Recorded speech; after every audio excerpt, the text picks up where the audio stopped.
O tema é: o preço dos medicamentos no Brasil vai aumentar 2 vezes esse ano. Vai aumentar em março e vai aumentar em abril. Pasmo, assustado, perplexo.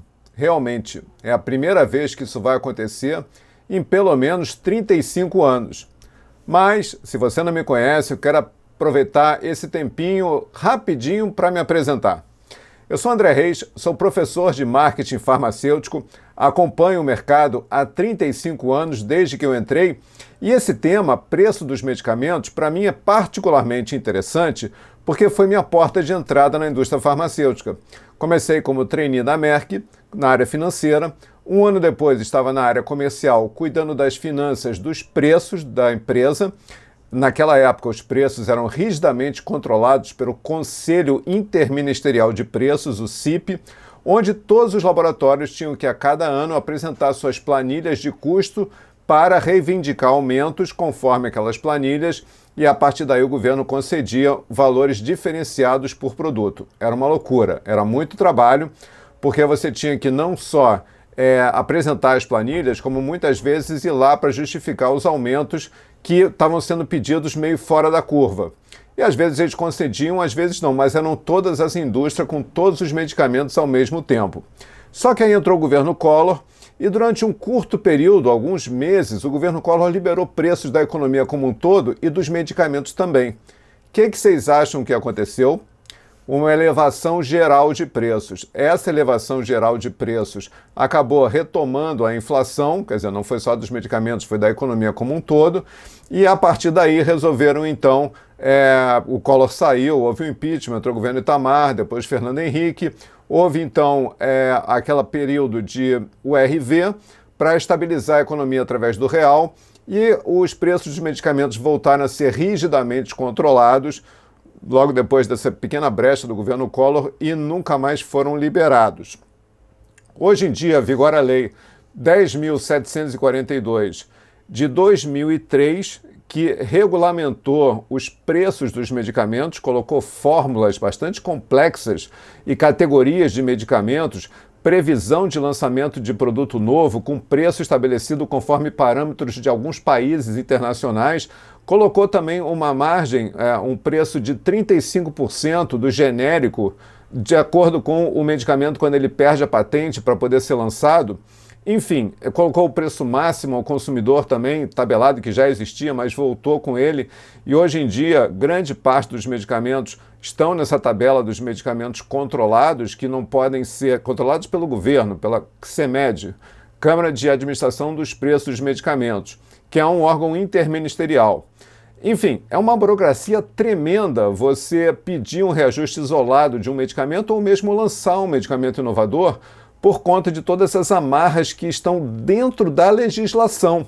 Então, por isso que não é uma coisa só do ministro A ao ministro B. Existe todo um arcabouço legal que engessou a indústria farmacêutica nos últimos 20 anos, apesar de todos os pleitos para tentar flexibilizar essa lei, ou pelo menos tirar da CMED, tornar a coisa um pouco mais flexível do ponto de vista da indústria.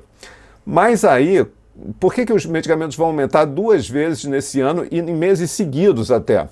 Por conta da mudança também da legislação de ICMS que ocorreu no final do ano passado, que reduziu o ICM de alguns estados, na verdade de todos os estados, mas com algum ou outro com menor incidência nas finanças estaduais, que reduziu as alíquotas de energia elétrica e combustíveis, que são grandes fontes arrecadadoras para as finanças estaduais. Esse peso, essa diminuição de receita está sendo sentido agora, e o que os estados estão fazendo? Recompondo a sua base orçamentária, porque tem as contas a pagar aí, o ano começa agora, e a maioria dos estados está numa situação difícil. Resultado, eles estão elevando as alíquotas dos medicamentos, já que o ICM é o principal imposto que as empresas pagam, as farmacêuticas pagam hoje ao governo. No passado se pagava IPI também, mas isso caiu também lá nessa de 2003 para cá. Em compensação, ao longo do tempo, os estados, no Rio de Janeiro, por exemplo, que era 17, passou a 18, 19, foi aumentando, o que obrigou também a vários distribuidores e fabricantes a sair do estado do Rio de Janeiro para ir se colocar em Goiás, como paraíso fiscal, por exemplo, que o governo estadual ofereceu isenção de ICM a perder de vista. Então, por isso que nessa recomposição da base orçamentária estadual, pelo menos 12 estados brasileiros, ou seja, metade da nação, está elevando as alíquotas de ICM de medicamentos. E aí, pela legislação, automaticamente isso tem que ser repassado aos preços. Só que o reajuste da indústria, tradicionalmente, é em abril. Então, os estados elevando as alíquotas agora, nesses meses iniciais do ano, de janeiro até março, e considerando o reajuste anual da indústria em abril, os preços de pelo menos metade dos medicamentos do Brasil e metade dos estados vai aumentar 2 vezes esse ano. Então, é uma notícia muito ruim para os consumidores, até porque no Brasil, entre 20% e 25% de todas as despesas de saúde do brasileiro é direcionada para medicamentos. E aqui tem também uma grande diferença com relação aos países desenvolvidos. Como é que funciona lá fora? Você tem um plano de saúde, certo? O teu plano de saúde, ele cobre internações, ele cobre cirurgias, ele cobre procedimentos, ele cobre consultas e exames. O que ele não cobre, na grande maioria dos casos?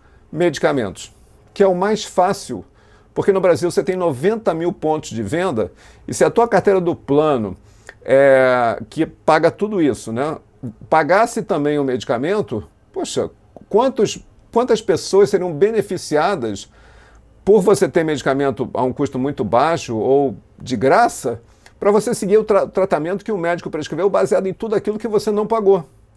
Então lá fora é assim. Aqui no Brasil, o governo Fernando Henrique tentou colocar isso goela abaixo dos planos de saúde. Só que na época eles acharam muito complexo, porque da tecnologia, da administração também desse benefício farmácia, ia ser muito complicado. Essa determinação foi colocada, então, foi esquecida pela dificuldade de se implementar isso. Os planos mais avançados, eles têm esse benefício. Com um cartão, com um plano de saúde, benefício farmácia, você pagar pelo menos um pouco menos. E aí cada plano tem seu desconto estabelecido. Mas uma grande maioria dos planos, aqueles mais populares inclusive, não tem benefício farmácia nenhum. E aí você chega lá, com uma infecção aguda, por exemplo, tem que comprar um antibiótico de R$50, bota a mão no bolso, bota o cartão de crédito estourado, não tem dinheiro, tem 40. Como é que faz? Nessa hora não faz. Ou o tratamento nem começa, ou não chega até o final, quando tem que comprar a segunda caixa. E isso é realmente uma tragédia do ponto de vista sanitário. Pessoas que não têm dinheiro não conseguem fazer o tratamento prescrito pelo médico. E aí todo o esforço da cadeia se perde. Então, qual é a solução? Primeiro, o ideal é não ter aumento nenhum, porque com toda essa crise, as pessoas sem dinheiro e tal, como é que você vai ter um aumento e 2 aumentos? Até porque no ano passado o aumento já foi de 11%. Então foi um aumento significativo. Só que para a indústria, ela pega muito também na questão da elevação do dólar. Com o dólar cada vez mais alto, os insumos são todos importados, você tem custos para pagar. Mas também, por outro lado, se você fizer uma pesquisa de preços, você vai ver uma diferença gigantesca do mesmo medicamento de uso contínuo, farmácia A, B e C. Sempre tem que pesquisar preço, porque independentemente de alíquota de governo, preço controlado, da elevação do dólar, o que vale é a disputa comercial. E os laboratórios não querem perder espaço no mercado, as redes de farmácias também não querem perder vendas, então há descontos muito agressivos e vale a pena você pesquisar independentemente de tudo que eu falei. Mas, claro, essa é apenas a amostra grátis da minha opinião. Muito obrigado pela audiência. Queria saber se você já se inscreveu. Deixe seu comentário. O que você acha dessa questão dos preços dos medicamentos? Por um lado, tem consumidores querendo aumento zero. Por outro lado, tem a indústria querendo liberdade de formação de preços, porque somente, se vocês pensarem, isso é bem interessante, somente no Brasil hoje, preço de medicamento é controlado. O preço do pão, o preço do leite, o preço da carne, o preço do ovo, o preço de qualquer coisa, da gasolina, é liberado, o preço do medicamento é rigidamente controlado. Me diz o que você acha disso, que é bem interessante. E eu prometo colocar na descrição um ensaio que explica de forma bem contundente como é que é essa relação de preços dentro da indústria, do governo e também com relação aos agentes de saúde, que também naturalmente querem o preço mais baixo possível. Tá bom? Obrigado pela audiência e até a próxima.